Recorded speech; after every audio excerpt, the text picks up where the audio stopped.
paz, povo de Deus. Estamos aqui em mais um dia no Propósito de Fé 365. Hoje é o PDF 17, onde estaremos dando prosseguimento à Palavra de Deus. Espero que vocês que estão entrando agora, vocês que já tiveram a oportunidade de iniciar desde o dia 1º de janeiro, que essa Palavra de Deus possa estar impactando a sua vida, gerando conhecimento, intimidade com Deus, luz para os seus caminhos, que possa estar edificando a sua vida diante de Deus. Sabemos que muitas vezes somos levados pelos ventos das circunstâncias, não sabemos como tomar decisões diante de determinadas situações, porque nós não temos às vezes um manual, um modelo a seguir. Talvez você tenha os seus pais que deram todo o ensinamento, com todo o amor, mas em determinadas situações, às vezes nós não sabemos como tomar as decisões corretas, acertadas. Por mais que seus pais te deram a melhor educação do mundo, te deram os melhores ensinamentos, mas às vezes tem situações que nós devemos tomar nossas decisões e não temos às vezes onde nos pautar, qual a referência para poder tomar as decisões que devemos tomar na vida. E a Palavra de Deus, ela vem como um manual de vida para você, para que você possa, em qualquer situação, em qualquer momento, tê-la como um manual de vida para poder extrair dela gotas de sabedoria, passagens que vão edificar a sua vida e que vão delas você poder extrair conhecimento, sabedoria para a sua vida. O que a gente chama também de pérolas da sabedoria, ou seja, você pode pegar partes daquilo que você está aprendendo e aplicar na sua vida para fazer as suas escolhas, para tomar as decisões mais acertadas, para orientar a sua vida, para conduzir os seus princípios, para criar os valores que tanto precisamos para estar diante de Deus com o coração limpo, aquebrantado e com as mãos limpas diante do Senhor. Então aqui em Gênesis 38 nós vamos ver a história de Judá. Vai fazer uma pausa aí na história de José, que vocês lembram que no capítulo anterior, 37, contou-se a história de José, o início ali onde José revela os seus sonhos aos seus irmãos, de que um dia ele ia reinar sobre eles, da predileção de Judá, de Israel sobre José, o quanto que Israel amava José, filho com Raquel. Então aqui nós vamos ver uma pausa nessa história de José, onde José havia sido vendido aos ismaelitas, que foi levado como escravo para o Egito, vendido por algumas moedas de prata. E nós falamos também sobre a figura de José, que indica uma tipologia de Cristo, ou seja, Jesus, aquele também que foi vendido pelos seus irmãos, pelo povo de Israel, por moedas como escravo, e ali ele foi crucificado. Lembre-se do que aconteceu com José, é tipologia do que aconteceu com Cristo, que foi enganado e traído por Judas e por todos os seus irmãos de Israel, que o odiaram, que o entregaram à morte, assim como José também, ele teve esse risco, foi entregue aí como escravo, praticamente para ali ele poder ficar bem longe dos seus irmãos, que tinha uma raiva terrível contra ele por causa de Israel, que tinha predileção, e por causa de José, que havia falado que ele iria reinar sobre eles. Jesus hoje está à direita do Pai e nos chama como filhos de Deus, como co-herdeiros nele na graça, mas ele reina sobre nós. Então José acaba sendo uma figura de Cristo, porque também José vai reinar sobre o seu povo, porque ele vai se tornar aí um governador do Egito. E essa história vai desenrolar. Porém, aqui agora vai abrir-se um parênteses para poder falar sobre a história de Judá. Lembrem-se que vamos recapitulando aí para vocês que estão chegando agora e também para vocês refrescarem a memória. Rubens era o filho mais velho de Israel com Lia. Então a ele seria destinado as bênçãos da primogenitura. Eu creio que nós deixamos claros nas passagens anteriores, principalmente ali na história de Esaú com Jacó, a respeito da primogenitura, onde que Esaú vendeu a primogenitura, ficou subtendido ali que a primogenitura era uma bênção em que o filho mais velho recebia como herança do pai o legado de administrar, de ser o conselho da família, de representar o pai na falta do pai. Ou seja, na morte do pai, quem assumia todos os direitos ali para poder lidar com todas as riquezas, com todos os bens, para organizar, para administrar, para coordenar, para aconselhar a família, para poder liderar a família e os servos, era o filho mais velho. Então ele recebia essa bênção que é chamada primogenitura, que era dada ao representante maior, né, da família, que ficava como representante maior, que era o filho mais velho. E Esaú perdeu essa bênção porque ele vendeu a sua primogenitura para Jacó, como nós havíamos falado várias vezes nas passagens anteriores, e logo em seguida ele pede essa bênção do pai, que coloca as bênçãos sobre Jacó. Foi a forma que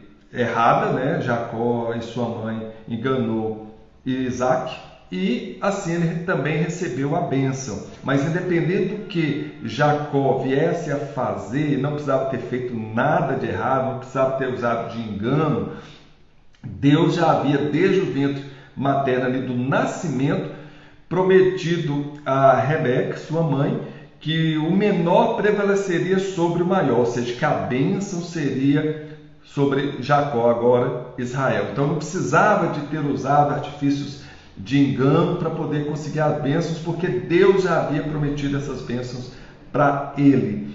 E assim nós vimos no desenrolar da história sobre a primogenitura. E aqui, já na história de Israel, do povo de Israel, dos filhos de Israel, que vai formar as 12 tribos de Israel, nós vimos também Rúben, o filho mais velho, perdendo a primogenitura. Nós vamos ver mais para frente, porque Israel não vai abençoar Rúben devido ao fato de Rúben ter deitado com Bila, que era concubina do seu pai, que era serva de Raquel. Então, Rúben pede a primogenitura porque ele se deita com a mulher a qual havia dado filhos já a Jacó, que eram os seus irmãos, Dan e Naphtali.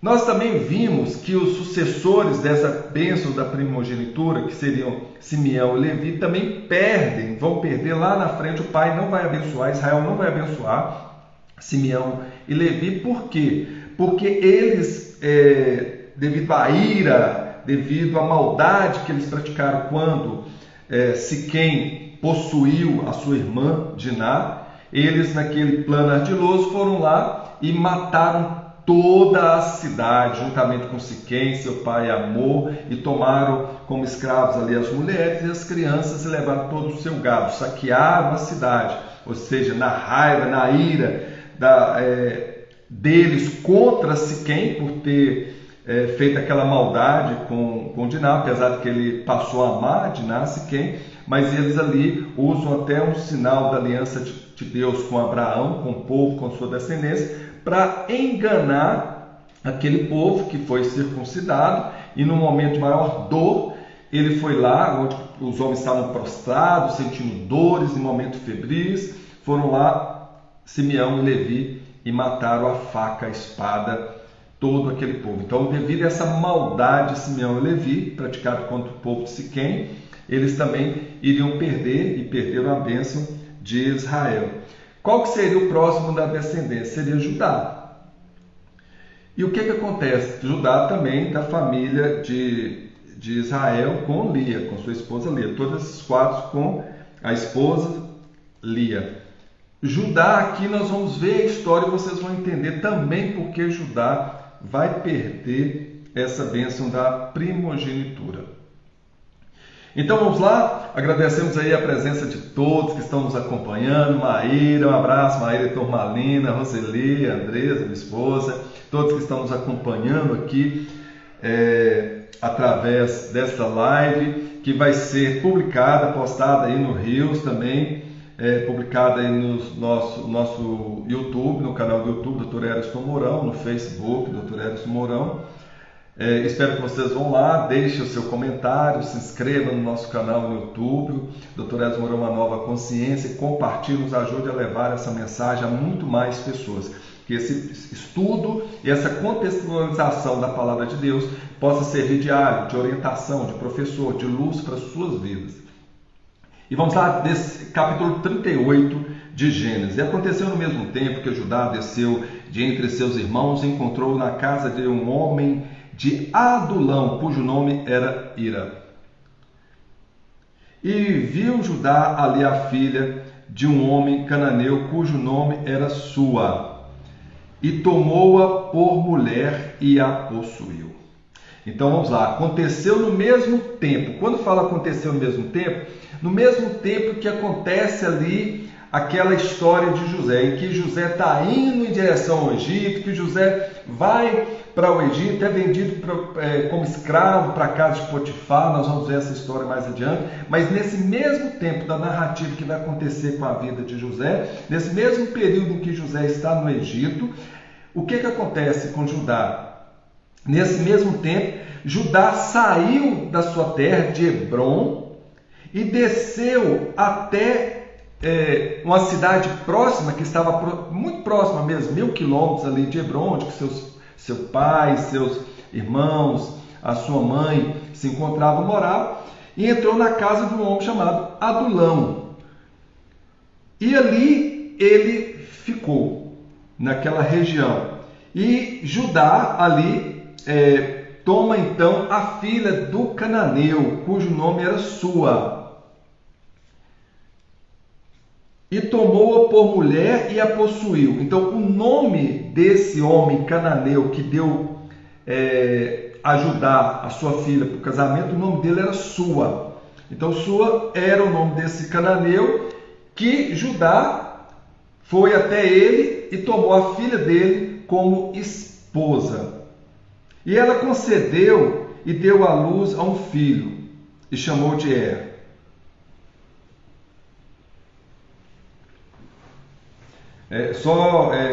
Fazendo uma pequena correção, desculpe aqui a interpretação. E viu Judá ali a filha de um homem cananeu, cujo nome era Sua, e tomou-a por mulher. Então Sua era o nome da esposa de Judá, desse homem cananeu. Então ali Judá, teve a sua esposa Sua, um filho, seu primeiro filho primogênito, ele chamou de Er. E tomou e concebeu e deu à luz um filho, e chamou de Onã. Aqui está falando sobre as descendências de Judá, de Judá com a sua esposa Sua. E tomou e concebeu, primeiro teve o filho Er, e depois Onã. E continuou ainda e deu à luz a um filho e chamou ele de Selá. E Judá estava com Quezibe quando ela deu à luz. Então Judá nesse momento estava em Quezibe quando deu à luz ao terceiro filho. Então o primeiro foi Er, o segundo foi Onã e o terceiro foi Zelá. Recapitulando aí. Judá sai do meio de sua parentela, vai para uma cidade, onde ali ele entra na casa de um homem cananeu, Adulão.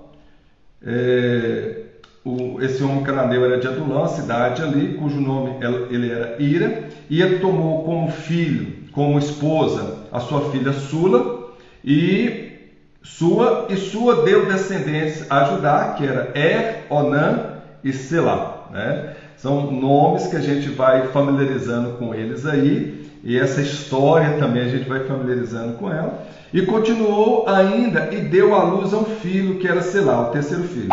E Judá estava em Quesipe, quando deu à luz a esse filho.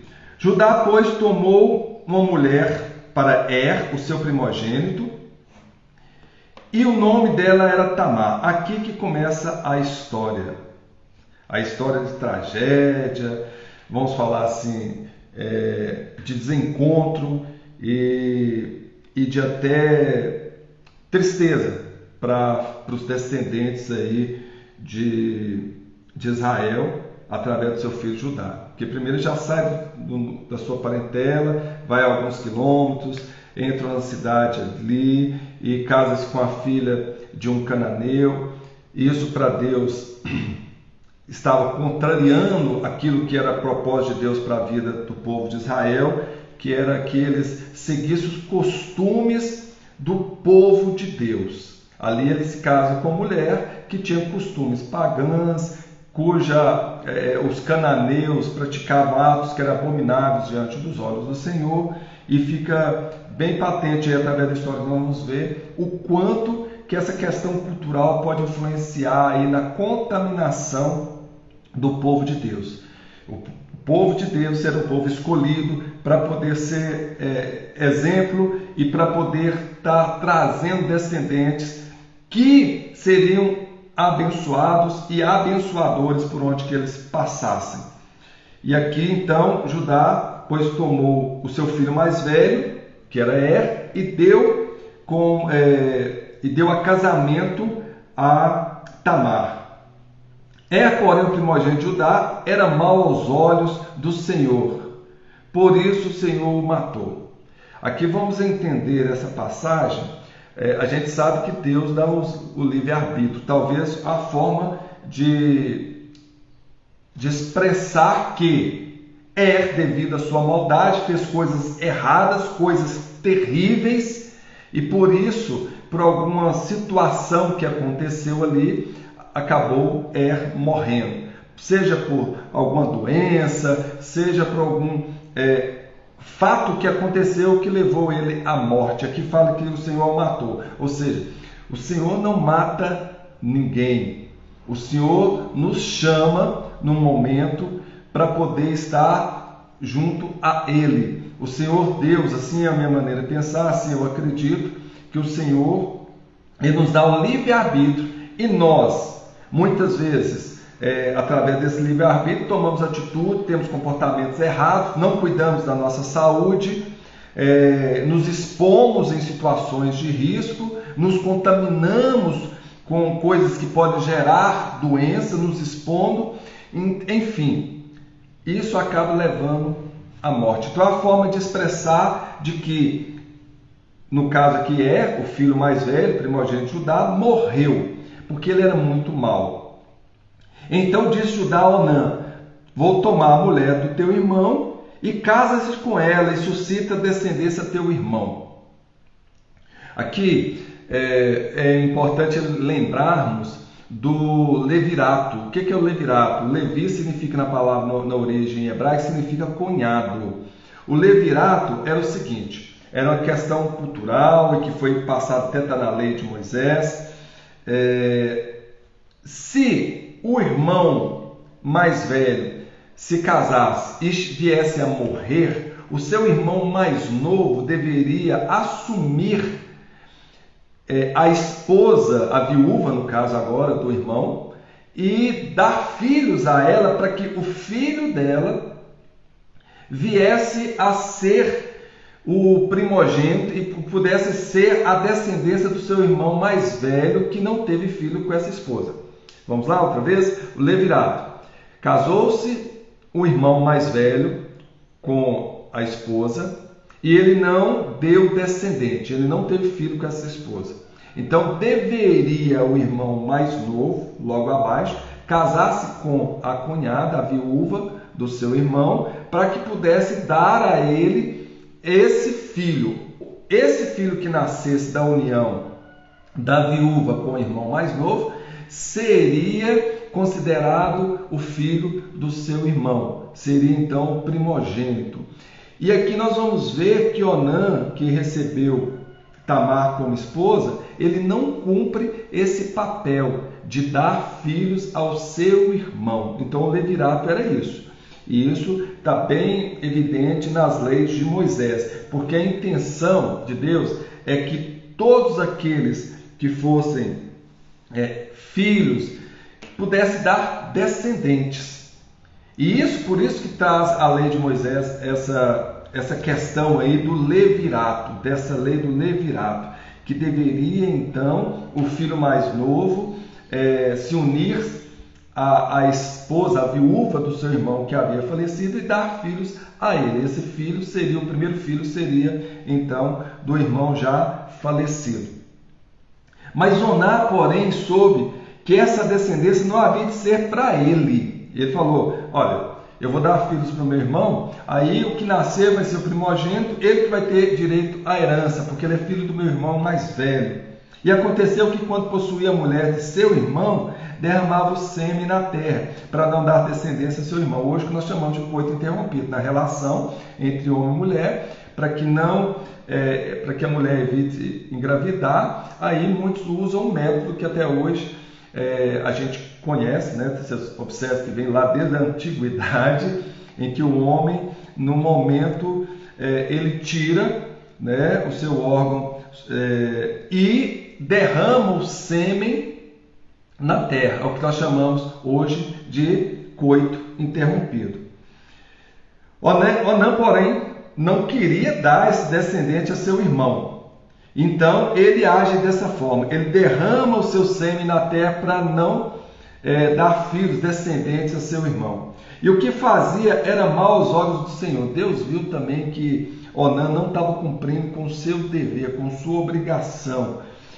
Pelo também Deus o retirou, ou seja, morre também Onã. Então disse Judá a Tamar sua nora, fica-te viúva na casa de teu pai, até que Selá, meu filho, seja grande.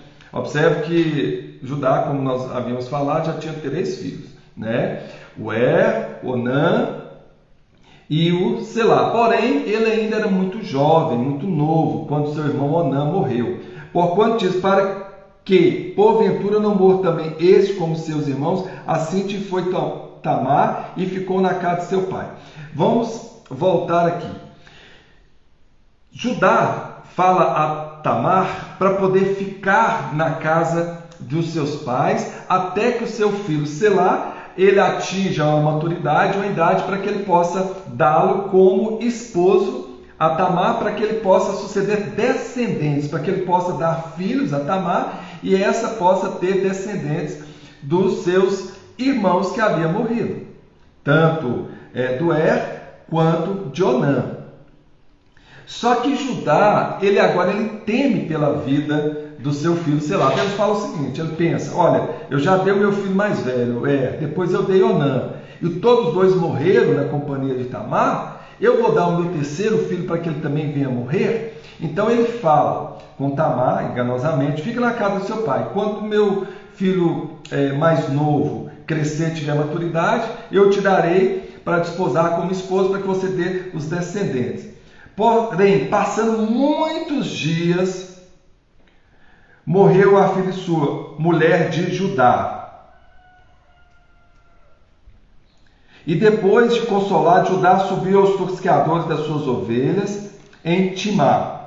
Ele e Ira, seu amigo, o Adulamita, e deram aviso a Tamar, dizendo, eis que o teu sogro sobe a Timá a tosquear as tuas ovelhas. Então ela tirou sobre si os vestidos da sua viuvez e cobriu-lhes com véu, e envolveu-lhes, e assentou-se à entrada das duas fontes, que então no caminho de Timá, porque via que Selá já era grande, e ela não lhe fora dada por mulher. Então o que nós vamos ver aqui? Nós vamos ver que passou muito tempo, muitos anos, e Judá não cumpre o acordo que tinha feito. Selá já havia crescido, Tamar espera que Judá pudesse ter levado o filho para poder desposá-lo e dar filhos aos seus descendentes, e isso não acontece. Aí fala aqui da história que a esposa de Judá, ela falece, ela morre, Judá fica aqui triste, e depois de consolar, Judá sobe aos tosqueadores das suas ovelhas em Timná. Essa era uma festa que havia dos tosqueadores, em que as pessoas se reuniam para festejar. Porém, havia uma questão cultural entre o povo cananeu, em que havia um costume pagão, que nessas festas as mulheres elas agiam como sacerdotisas de alguns deuses. Elas se vestiam de prostitutas e tinham atos sexuais com várias pessoas ao mesmo tempo, para poder dar isso como se fosse uma oferenda aos deuses pagãos. Isso representava, essas orgias, representava oferenda aos deuses pagãos. E Judá estava no meio de um povo pagão, que tinha esses costumes, que tinha essa tradição, que vivia dentro desses costumes que era abominável ao Senhor. Então, nesse momento, Tamar observa que Judá não havia dado a ela Selá para que pudesse ter descendentes. Aí Tamar arquiteta um plano. Ela tira suas vestes de viúva e se veste como prostituta cultual, é o que nós estamos falando, que prestava culto a outros deuses. Então ela forma como se fosse uma oferenda, ela oferecia o seu corpo como uma oferenda a outros deuses. Isso era a função das prostitutas cultuais. E Judá segue-se para essa festa. Judá estava no meio desse povo pagão. E Judá então se contaminou com essa cultura, com esse costume desse povo. E subiu a essa festa dos tosqueadores, das ovelhas. E aí tinha as prostitutas cultuais que ofereciam os seus corpos aos homens, a todas as pessoas que estavam nesse local, inclusive também a mulheres, como uma forma de cultuar esses deuses pagãos. Aí o que Tamar faz? No caminho, eis que o seu sogro sobe de Timná a tosquear suas ovelhas. Então ela tirou de sobre si os vestidos da sua viuvez e cobriu-lhe com um véu. E envolveu-lhe, assentou a estrada das duas fontes, que estão no caminho de Timná, porque via que Selá já era grande e ela não lhe fora dada por mulher. E vendo a Judá, teve-a por uma prostituta cultual, porque ela tinha coberto o seu rosto. E dirigiu-se a ela no caminho e disse: Vem, peço-te, deixe-me possuir-te, porquanto não sabia que ela era sua nora. Observe que para Judá isso é uma coisa normal, porque ele já estava contaminado pela cultura daquele povo pagão.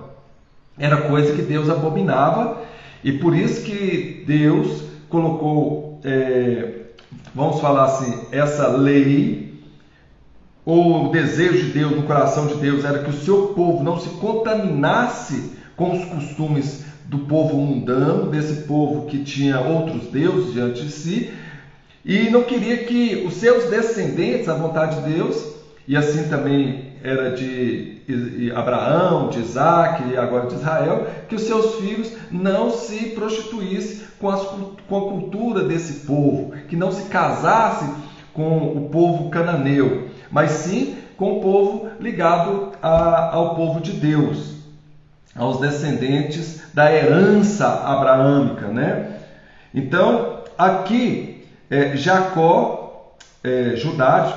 aqui Judá, vendo essa prostituta, ele não sabia quem que era, não sabia que era sua nora aí, porque ela tinha o rosto coberto, ele dirigiu-se até ela como algo normal, ali tem uma prostituta cultual, vou me deitar com ela.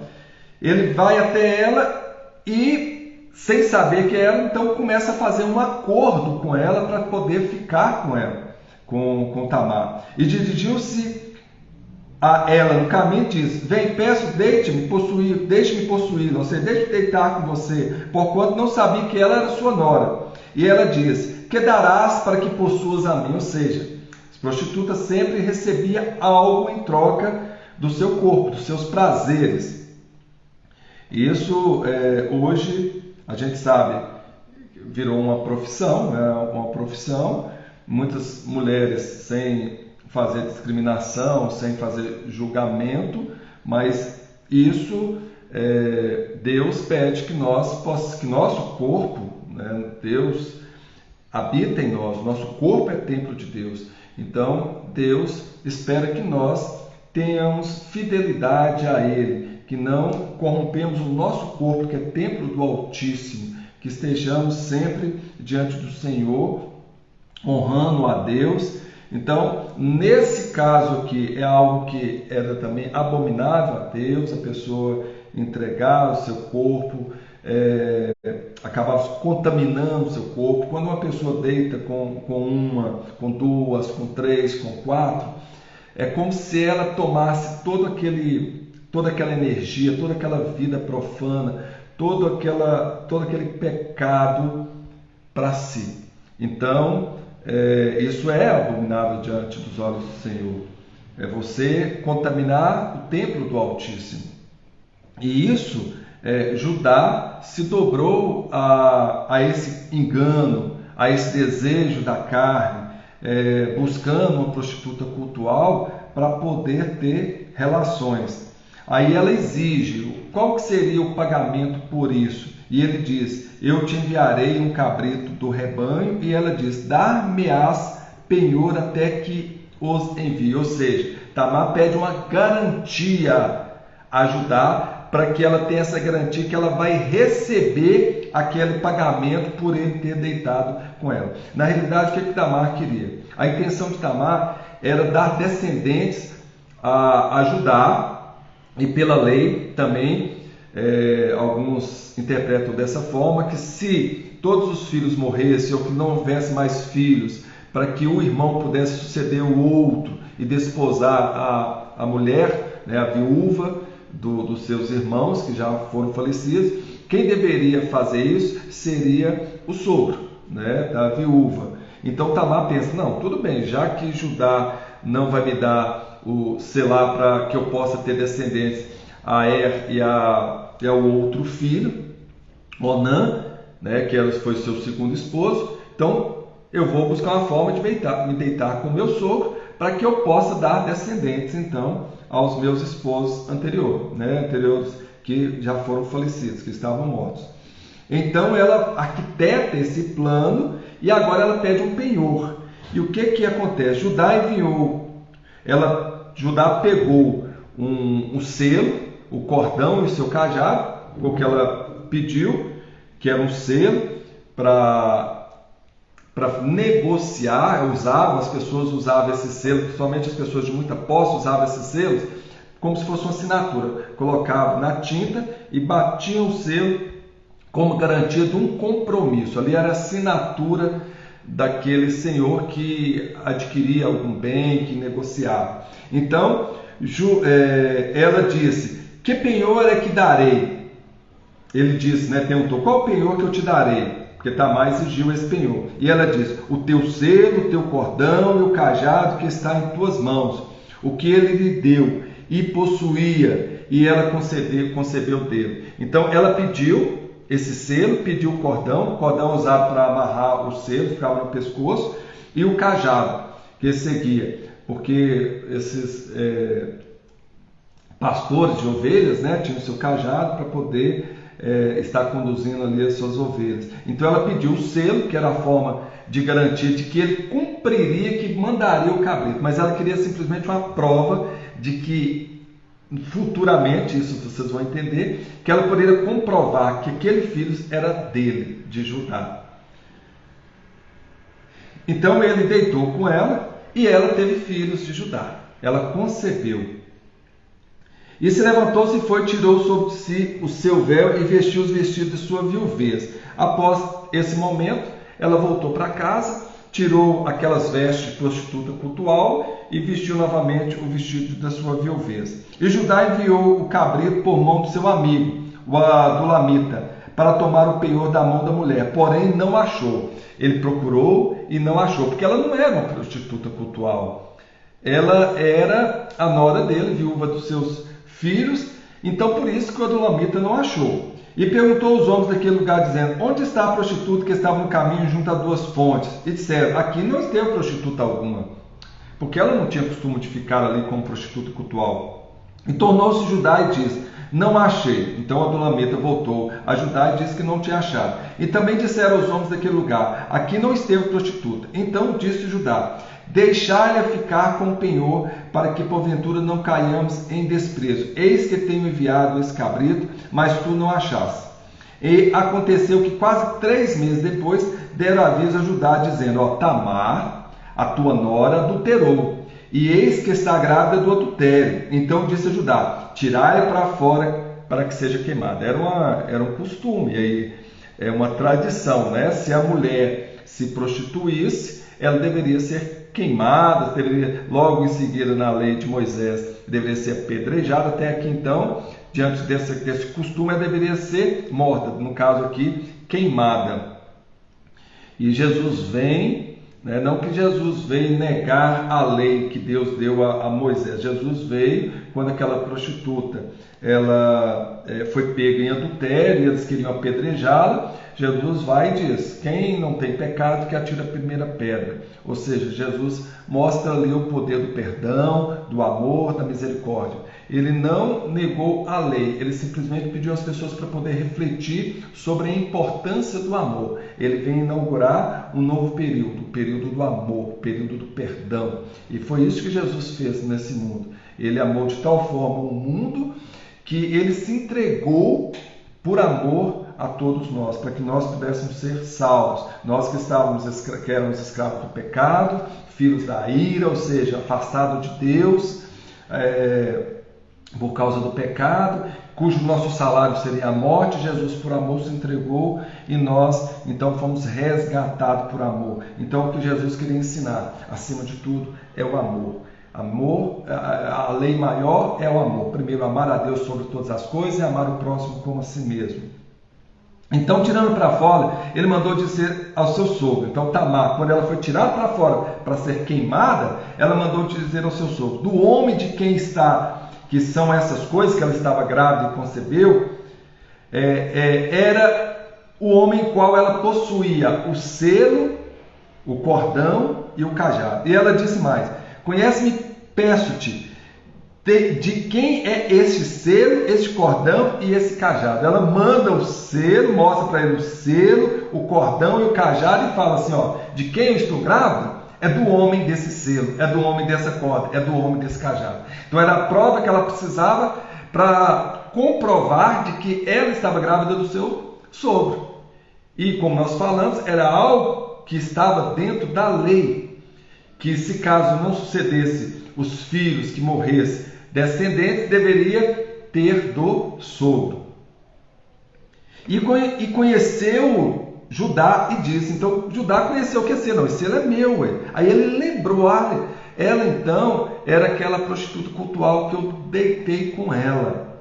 E conheceu-os Judá e diz: mais justa é ela do que eu, porquanto não a tenho dado a selar meu filho, e nunca mais a conheceu. Aqui nós temos algumas informações muito importantes. Ele reconhece que ele errou diante de Tamar, que deveria ter pegado seu filho que havia já crescido, já estava maduro, e dado a Tamar como marido, para que pudesse dar descendência aos seus filhos, que era pela lei do levirato. Porém, ele não fez isso porque ele temeu que também Selá morresse. Mas os filhos dele não morreram por causa de Tamar, morreram por causa dos pecados, da maldade deles, por aquilo que eles estavam fazendo contra si mesmo, contra outras pessoas. A maldade envolve muitas coisas. E aí, ele temendo, ele errou. Ele era para ele ter dado, devia ter dado o seu filho Selá como esposo para dar descendência aos seus irmãos. Só que ele não fez isso. Então ele reconhece que ele foi pior do que Tamar, que ele foi mais maldoso do que Tamar, que ele foi mais dissimulado do que Tamar. Ele reconhece o seu erro e aí ele fala: não preciso queimá-la, não vou matá-la, porque eu reconheço o meu erro, foi eu que errei. Ela simplesmente usou meios talvez indevidos, porém justos, diante da cultura, diante dos costumes, para poder dar descendência. Ela queria mais do que ele que seus filhos, já falecidos, viessem a ter descendentes. E ele fala aqui, na passagem, fala que nunca mais a conheceu, ou seja, nunca mais teve contato, intimidade com ela. Então não quer dizer que Tamar a partir daí foi esposa de Judá, não. Ele nunca mais a conheceu, ou seja, nunca mais teve intimidade com ela. E aconteceu ao tempo de dar à luz que haviam gêmeos em seu ventre. Então Tamar deu à luz a gêmeos. E olha a história, que história intrigante aqui, da forma que Tamar teve esses filhos, como foi o nascimento desses filhos gêmeos. Observe que lá na história de Jacó e Esaú, quando Rebeca deu à luz aos filhos de Isaac, que Jacó vem agarrado à perna de Esaú, que era o primogênito, o filho mais velho, né, que era um filho que nasceu cabeludo, vermelho, e Jacó era um filho com aspecto muito liso, sem pelo, mas vem agarrado à perna, e que fala lá que eles lutavam dentro do ventre de Rebeca, enfim, que parece que eles brigavam, parece que eram duas nações, e eram duas nações diferentes que estavam no ventre ali de sua mãe. E aqui Tamar dá a luz. E olha, observe os versículos seguintes. Sucedeu que, dando ela a luz, que um pôs fora a mão, um dos filhos pôs fora a mão, e a parteira tomou-a, e atou em sua mão o filho encarnado, dizendo: este saiu primeiro. Então, logo quando o primeiro foi nascer, a primeira coisa que ele fez foi nascendo colocando as mãos para fora. A parteira foi e amarrou um lacinho para identificá-lo como se ele fosse o primogênito, o primeiro a sair. Porém, o que acontece? Mas aconteceu que, tornando ele a recolher a mão, a criança, eis saiu o seu irmão, e ela disse: como tu tens rompido, sobre a ti é a ruptura, e chamaram-lhe de Perez. Esse então foi o irmão mais velho, o primeiro que tinha um laço na mão, que seria o primogênito. Ele voltou com o bracinho para dentro, e logo em seguida veio o que? O seu outro irmão, que foi chamado de Perez. Então ele rompeu ali e veio primeiro e nasceu dito como primogênito. E depois saiu o seu irmão, em cuja mão está o fio encarnado, e chamado de Zerá. Nós vamos ver aqui mais para frente que do nascimento desses filhos de Judá, dos nascimentos desses filhos de Judá, filhos de Israel, que vai dar os descendentes de Jesus. Nós vamos narrar isso mais para frente, nós vamos falar mais a respeito disso, lá em Mateus, no primeiro capítulo de Mateus, vai falar sobre descendentes, e aqui nós vamos observar que um dos filhos de Tamar com Judá que está na linhagem dos descendentes de Jesus.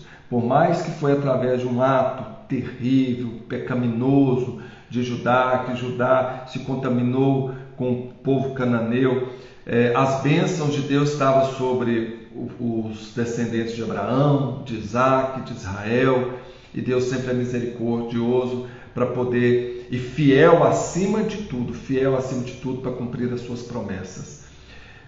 E aqui nós concluímos mais esse capítulo, onde nós podemos tirar lições preciosas de não nos contaminarmos com esse mundo, com os costumes, com os valores desse mundo, assim como Judá se contaminou com os costumes, com as tradições daquele povo cananeu, que se casou com uma mulher daquela região, teve filhos que foram abomináveis aos olhos do Senhor, porque viveu de acordo com a cultura e com o costume daquele povo, e eram pessoas más, assim como eram os filhos de Elias, que faleceram também porque tinham costumes ruins, e de Eli, nós vamos ver a história mais para frente ali, os filhos de Eli, que morreram porque tinham o costume, inclusive, de estimular essa questão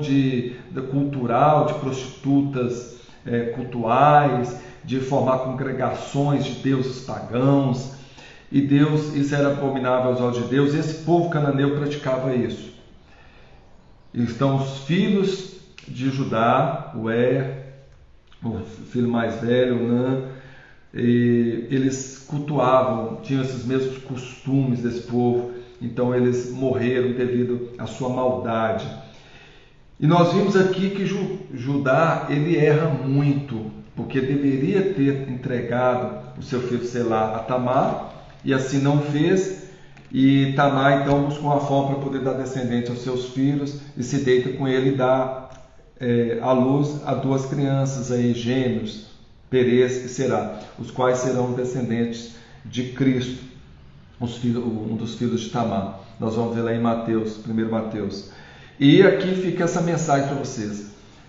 Saibam como que está o seu andar, o seu agir, o seu viver. Quais são as coisas desse mundo que tem contaminado a sua vida, que tem te afastado de Deus, que tem feito com que você não tenha estado em comunhão com Deus, e busque essa comunhão com o Senhor, porque é muito importante.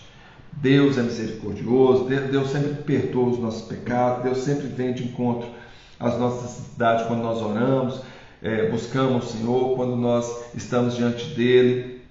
Mas é preciso que nós não sabemos o tempo que Deus vai nos chamar. Pode ser que Deus nos chame num momento onde que nós estamos em pecado, e aí já era. Nós perdemos aí essa comunhão, nós deixamos de estar com o Senhor, e com certeza na eternidade nós não estaremos com o Senhor, porque nós estávamos afastados por causa do pecado. Mas Deus providenciou o seu único Filho, né, Jesus Cristo, que veio e deu a vida por nós para nos resgatar, para que nós não fôssemos mais filhos da ira, filhos do pecado, para que nós estivéssemos em Cristo Jesus. Então, todos os dias nós possamos buscar ter a mentalidade de um povo cristão, que vive e age segundo o manual de Deus, que vive de acordo com os princípios cristãos, que sejam fiéis a Deus. Deus é fiel, nós precisamos ser fiel a Deus. Então, que nós possamos, antes de ser chamados, ser levados, que nós não sejamos levados na nossa maldade, no nosso pecado, que nós possamos, e nós temos essa oportunidade até no último instante de vida, de nós nos redimirmos, pedirmos perdão.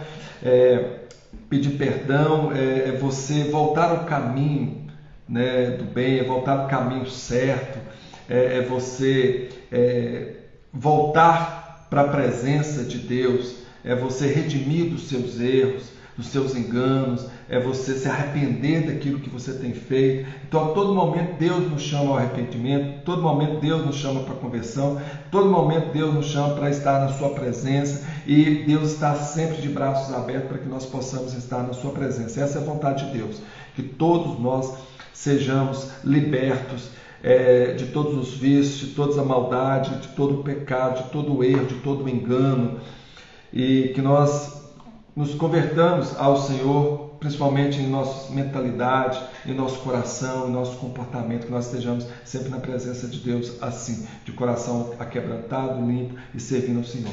E aí vai as nossas orações para que nós possamos concluir esse dia desse estudo que traz lições maravilhosas para a gente. Um estudo muito denso, mas que traz muitas mensagens, algo que talvez foge ao nosso entendimento, às vezes, essas questões culturais desse povo, mas é por isso que é importante que nós possamos entender a palavra de Deus, para que nós não deixemos que essas coisas se tornem comum entre nós, e sabemos as consequências que isso traz para nossas vidas, né? Que nós podemos nos afastar da presença de Deus. E que nós possamos nesse dia, então, Senhor, orando ao Senhor, que nós possamos entender mais e mais da Tua palavra, que nós possamos estar na Sua presença sempre, que nós não deixemos nos contaminar pelos costumes do mundo, Pai, pelos costumes profanos do mundo, que nós possamos estar sempre na Tua presença, de coração limpo, quebrantado, fazendo a Tua vontade, Pai. Que nós possamos dar a melhor educação para os nossos filhos, para que eles também não corrompam com os valores desse mundo, que eles não se contaminem com as coisas mundanas, porque o Senhor nos chama para ser um povo separado para Ti, para que nós possamos ser verdadeiramente cristãos, seguir a Tua palavra, seguir os Seus preceitos, a Tua vontade, Pai. Que o Senhor possa derramar bênçãos sobre os nossos descendentes, para que eles sejam homens e mulheres de bens, para que eles sejam pessoas que venham honrar os seus pais, acima de tudo, honrar a Deus. Que o Senhor Deus possa nos orientar no caminho do bem, da verdade, da justiça. que não usemos de artifícios ou de coisas escusas, de coisas pecaminosas para poder alcançar aquilo que o desejo da nossa carne tanto espera, que nós possamos estar na Tua presença e possamos vencer esses desejos da carne, Pai.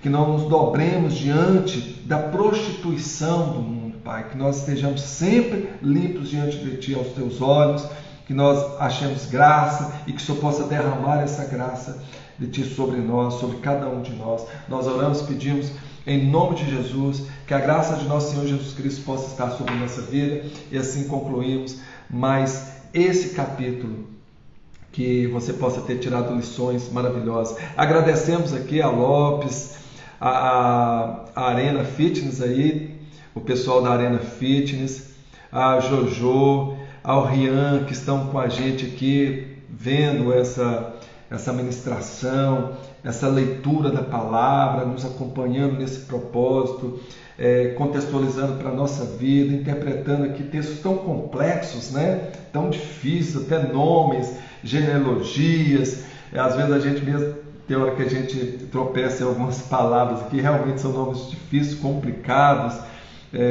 a genealogia e os descendentes também, enfim. Mas o importante é deixar a mensagem que Deus quer levar no seu coração. A mensagem que Deus quer levar é essa que nós estamos tentando trazer, nós estamos trazendo todos os dias para você, para que nós estejamos sempre buscando a verdade está aqui, e a palavra de Deus fala: conhecereis a verdade e a verdade vos libertará. Conhecer é ter comunhão com Deus, é ir para a luz, é sair das sombras, da onde nós estamos, para poder estar indo para a presença de Deus. E nós temos comunhão com Deus de várias formas, em oração, mas também quando nós estamos estudando a palavra de Deus e conhecendo mais do reino de Deus, conhecendo mais da vontade de Deus para a nossa vida. E quando nós seguimos essa vontade de Deus, coisas extraordinárias acontecem na nossa vida. Você que está nesse propósito de fé 365, pode ter certeza disso, que coisas extraordinárias Deus tem para a sua vida. Continue com a gente nesse propósito, através da live que todos os dias às 6 horas da manhã, de segunda a sábado, e no domingo às 8 horas da manhã, ou nos acompanhando no Rios, no nosso canal do YouTube, Dr. Edson Mourão, Uma Nova Consciência. Vai lá, se inscreva, curta, compartilhe, deixe o seu comentário, é muito importante para que esse trabalho nosso possa render frutos para a sua vida, que mais pessoas possam ser alcançadas. Compartilhe os seus stories, mande nos seus grupos de amigos, convide mais pessoas para estar conosco. Esse é um propósito de fé, onde Deus tem promessas para a sua vida.